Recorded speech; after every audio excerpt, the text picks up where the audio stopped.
ओम नमो भगवते वासुदेवाय नमः। जय श्री हरि। आज बात करने जा रहे हैं अयोध्या की। अयोध्या भगवान श्री राम की नगरी, मर्यादा पुरुषोत्तम राम की नगरी।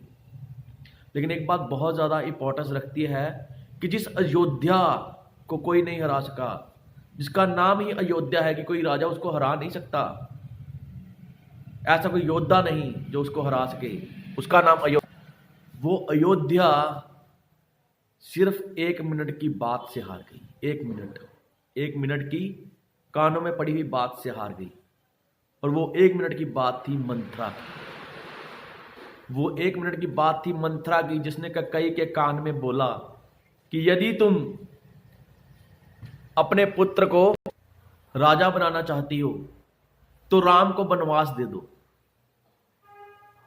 सिर्फ 1 मिनट की बात थी ये। कैसे बोला होगा? इस निंदनीय चुगली ने अयोध्या को हरा दिया। इस एक निंदनीय चुगली ने अयोध्या का जो राजपाट था उसको भंग कर दिया। 14 साल उस सिंहासन पे किसी ने बैठ कर नहीं देखा। बिना किसी शत्रु, जी हां, बिना किसी शत्रु के अयोध्या हार गई। सिर्फ क्या? एक औरत की निकली हुई बात से। मैं दोबारा बताना चाहता हूं, अयोध्या का अर्थ जिसको कोई हरा ना सके। उसको किसने हरा दिया? एक मंथरा ने, एक दासी ने। उसके मन में आया कि मैं कहूं कैकेयी से कि यदि भरत को राजपाट दिलवाना है तो राम को वनवास कर दो। क्या पाया कैकेयी ने? आप ही बता दें क्या पाया। ये कि राम चले गए अयोध्या छोड़कर, साथ में माता सीता और लक्ष्मण जी भी चले गए। ये कि दशरथ जी परलोक सिधार गए। या ये कि उसका खुद का बेटा उसको गालियां निकालने लगा, उसको निंदा करने लगा उसकी। या ये कि उसका खुद का पुत्र अपने भाई की खड़ाएं, जो आज की तारीख में होते तो जूते होते, तो उनको सिर पे उठाकर लेके आ रहा है और धरती में खड्डा करके कुटिया में 14 साल सो रहा है। क्या? एक मिनट की बात नहीं, सिर्फ 1 मिनट की बात नहीं, अयोध्या को पराजित कर दिया। अब आप कहेंगे यदि ऐसा नहीं होता तो राम जी मर्यादा पुरुषोत्तम राम कैसे बनते? क्या राम जी को अपना राज्य चलाने नहीं आता था?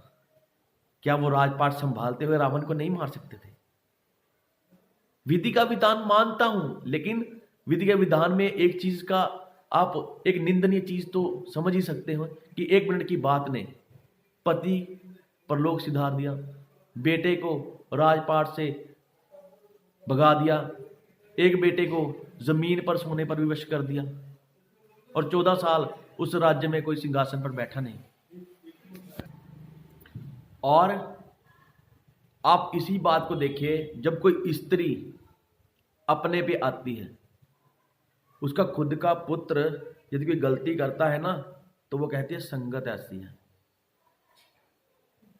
भविष्य की संगत तो कोई अच्छी नहीं थी भाई। रावण भाई था उसका, जिस राज्य में रहता था वहां सारे राक्षस थे।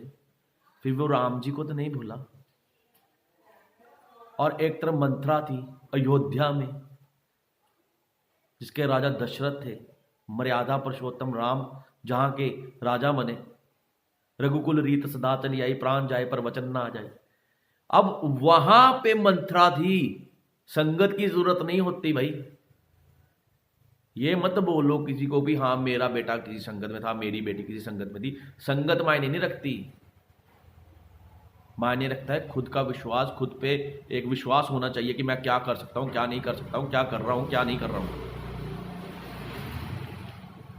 यदि हमसे गलती हुई है तो हमने ही गलती की है भाई, एक्सेप्टेड की है।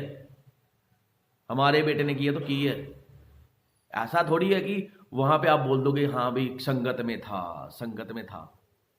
भविष्य क्या संगत में नहीं था क्या? और मथुरा की संगत कौन सी थी? तीसरी बात, पाप ज्यादा फलता है। पाप बहुत ज्यादा फलता है। 4 युगों में सबसे पहले, है ना, सबसे पहले हिरण्यकश्यप, फिर रावण। जैसे जैसे युग बदलते गए वो चीजें, वो नाम राक्षसों का छोटा होता गया। फिर कंस, फिर मैं मैं वो अहंकार आज भी हर घर में है। और तीसरी बात, जो राक्षस बुद्धि होते हैं ना, वो ज्यादा राज करते हैं। रावण का राज्य कोई छोटा नहीं था। 13 चतुर्युग राज किया था रावण। 13 चतुर्युग कहने को होते हैं, 13 चतुर्युग, है ना।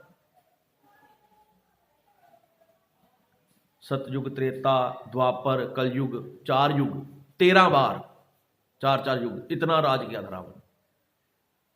और राम जी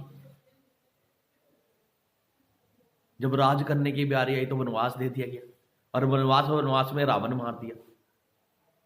और 13 चतुर्युग राज कर चुका हो। सोचिए, इस बुद्धि में ना कुछ डालिए।